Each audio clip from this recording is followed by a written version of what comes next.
ஓய்வு பெற்ற 41 பத்திரிகையாளர்களுக்கு மாதம் 10,000 ரூபாய் ஓய்வூதியம் என முதல்வர் மு.க. ஸ்டாலின் ஆணைகளை வழங்கியிருக்கிறார். ஓய்வு பெற்ற 41 பத்திரிகையாளர்களுக்கு மாதம் 10,000 ஓய்வூதியம் வழங்குவதற்கான ஆணைகளை முதல்வர் மு.க. ஸ்டாலின் வழங்கினார். பத்திரிகையாளர்களின் பணியினை சிறப்பிக்கும் வகையில் தமிழ்நாட்டில் முதன்முறையாக உழைக்கும் பத்திரிகையாளர்களை முன்கள பணியாளர்களாக தமிழக முதல்வர் மு.க. ஸ்டாலின் அறிவித்தார். மேலும் 2021-22 ஆண்டிற்கான செய்தி மற்றும் விளம்பரத்துறை மானிய கோரிக்கையில் உழைக்கும் பத்திரிகையாளர்களுக்கு வழங்கப்பட்டு வரும் அனைத்து திட்டங்களையும் ஒருங்கிணைந்து செயல்படுத்துவதோடு நலவாரிய உதவிகள் நலத்திட்ட உதவிகள் அளித்திடும் வகையில் பத்திரிகையாளர்கள் நல வாரியம் அமைக்கப்படும் என்று அறிவிப்பு வெளியிடப்பட்டது. அதன்படி பத்திரிகையாளர் நல வாரியம் அமைக்கப்பட்டுள்ளது. பத்திரிகையாளர்களின் நலனில் அதிக அக்கறை கொண்ட முதல்வர் மு.க. ஸ்டாலின் தலைமையிலான தமிழ்நாடு அரசு பணிக்காலத்தில் இயற்கை எய்தும் பத்திரிகையாளர்களின் குடும்பத்திற்கு முதலமைச்சர் பொது நிவாரண நிதியிலிருந்து வழங்கப்படும் குடும்ப நிதி உதவியை 3 லட்சம் ரூபாயிலிருந்து 5 லட்சம் ரூபாயாக உயர்த்தி வழங்கினார். பத்திரிகையாளர்கள் நல நிதி தமிழ்நாடு மின்விசை நிதி மற்றும் அடிப்படை வசதி மேம்பாட்டு நிறுவனத்தில் 1 கோடி ரூபாய் நிரந்தர நிதியாக வைப்பீடு செய்யப்பட்டு இத்தொகையின் மூலம் கிடைக்கப்பெறும் வட்டி தொகையிலிருந்து பத்திரிகையாளர்களுக்கு நிதி உதவி, கொரோனா நோய் தொற்று தடுப்பு நடவடிக்கை, பொது பணியாற்று பத்திரிகைகளுக்கு சிறப்பு ஊக்கத்தொகையாக 5,000 ரூபாய் வீதம் 5,782 பத்திரிகையாளர்களுக்கு மொத்தம் 2,89,10,00,000 ரூபாய் வழங்கியது. கொரோனா நோய் தொற்றால் இயற்கை எய்திய பத்திரிகையாளர்களின் குடும்பத்திற்கு முதலமைச்சரின் பொது நிவாரண நிதியிலிருந்து வழங்கப்பட்டு வரும் இழப்பீட்டுத் தொகையை 5 லட்சம் ரூபாயிலிருந்து 10 லட்சம் ரூபாயாக உயர்த்தி 20 பத்திரிகையாளர்களின் வாரிசுதாரர்களுக்கு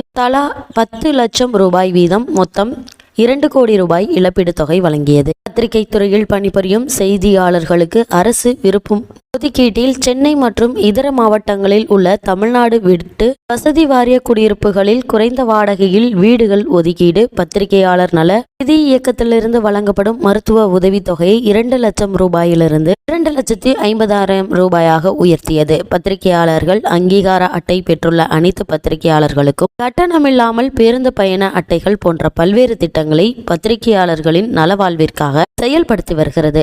அனைத்து தரப்பு செய்திகளையும் பொதுமக்கள் பார்வைக்கு கொண்டு செல்லும் வகையில் 24 மணி நேரமும் அயராது பணியாற்றி பத்திரிகையாளர்கள் ஓய்வு பெற்ற பின்னர் எத்தகு இயலாமைக்கும் ஆளாகாமல் இருக்க அரசு சார்பில் மாதந்தோறும் ரூபாய் 10,000 ஓய்வூதியம் வழங்கப்பட்டு வருகிறது. 2022-23 ஆண்டிற்கான செய்தி மற்றும் விளம்பரத்துறை மானிய கோரிக்கையில் பத்திரிகையாளர்கள் ஓய்வூதிய திட்டத்தில் நிர்ணயிக்கப்பட்ட பணிக்கொடை மற்றும் பணிக்கால ஆண்டு வருமான உச்சவரம்பு 3 லட்சம் ரூபாயிலிருந்து 4 லட்சம் ரூபாயாக உயர்த்தப்பட்டும் என்று அறிவிக்கப்பட்டு இதற்கான அரசாணையும் வெளியிடப்பட்டுள்ளது. அதன்படி நாளிதழ்கள், பருவ இதழ்கள் மற்றும் செய்தி முகமைகள் ஆகியவற்றில் பணியாற்றி ஓய்வு பெற்ற 41 பத்திரிகையாளர்களுக்கு மாதந்தோறும் ரூபாய் 10,000 ஓய்வூதியம் வழங்குவதற்கான ஆணைகளை வழங்கும் நிகழ்ச்சி செய்தி மக்கள் தொடர்பு துறை சார்பில் தலைமை செயலகத்தில் நேற்று நடைபெற்றது. நிகழ்ச்சியில் பத்திரிகையாளர்களுக்கு ஓய்வூதியம் வழங்குவதற்கான ஆணைகளை வழங்கிடும் அடையாளமாக முதல்வர் மு.க. ஸ்டாலின் 7 ஓய்வு பெற்ற பத்திரிகையாளர்களுக்கு ஆணைகளை வழங்கினார். இந்நிகழ்ச்சியில் செயல்துறை